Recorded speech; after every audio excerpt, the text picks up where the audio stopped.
সকাল সকাল ছাতু খেয়ে নিয়েছি আর আমি স্নানও করে নিয়েছি, মার হাতে কাজ টাজ করে নিই। এখন আমি যাবো হচ্ছে পড়াতে, আর পড়িয়ে এসে ভাতটা খেয়ে একটু রেস্ট নিয়ে যাবো। যেমনটা তোমরা শুনলে আমি দিদি বাড়ি যাবো। হ্যাঁ, আমি সকালবেলা তো এগুলো করে নিয়েছিলাম, তারপরে দিয়েছিলাম পড়াতে। কুচকিটাকে পড়িয়ে এসে ওখানে থেকে একটু জাস্ট কোল্ড ড্রিঙ্কস টাইপস খেলাম। খাওয়ার পরে বিকালবেলা মানে দুপুর টাইমে আমি বেরিয়েছিলাম, সন্ধ্যা হয়ে গেছিলো দিদি বাড়ি পৌঁছতে। ওখানে গিয়ে আমার দিদি আমাকে প্রথমেই একটুখানি গ্লুকন্ডি করে দিল। ভীষণ ঘামিয়ে গেছিলাম আমি, যার জন্য আমাকে গ্লুকন্ডি করে দিল। আর এই যে আমার ছোটো ভাগনা, ও চলে এসেছে গ্লুকন্ডি খাওয়ার জন্য। তোমরা একটা জিনিস নোটিস করেছো, আমার ছোটো ভাগনা আমাদের লম্বা হয়ে গেছে। আমি আজকে সত্যি ইমোশনাল হয়ে গেছিলাম যে ভাগনাটাকে কোলে করে নিয়ে আমি হসপিটালে বাড়ি এসেছি। সেই ভাগনাটা আমার বড় হয়ে গেছে কত, আমার থেকে ওরা 6 বছরের ছোটো। এই লক্ষ্মীর ঘরটা জমিয়েছে আমার দিদি আর আমার জামাইবাবু মিলে। দেখো আমার জামাইবাবু আমার কাছে দিয়ে আবার নিয়ে গেল। দিদি আমার চিকেন এনে দিয়েছে, বলেছে রান্না করতে হবে। চলো ড্রেসটা চেঞ্জ করে নিই, আস্তে আস্তে রান্না স্টার্ট করি।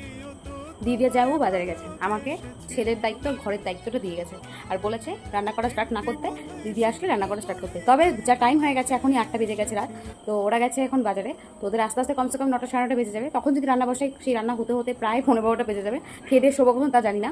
অতএব আমি ভাবলাম যে ঠিক আছে, তাহলে আস্তে আস্তে আমি ট্রাই করি, মানে বসিয়ে দিই। ড্রেস চেঞ্জ করে নিয়েছি।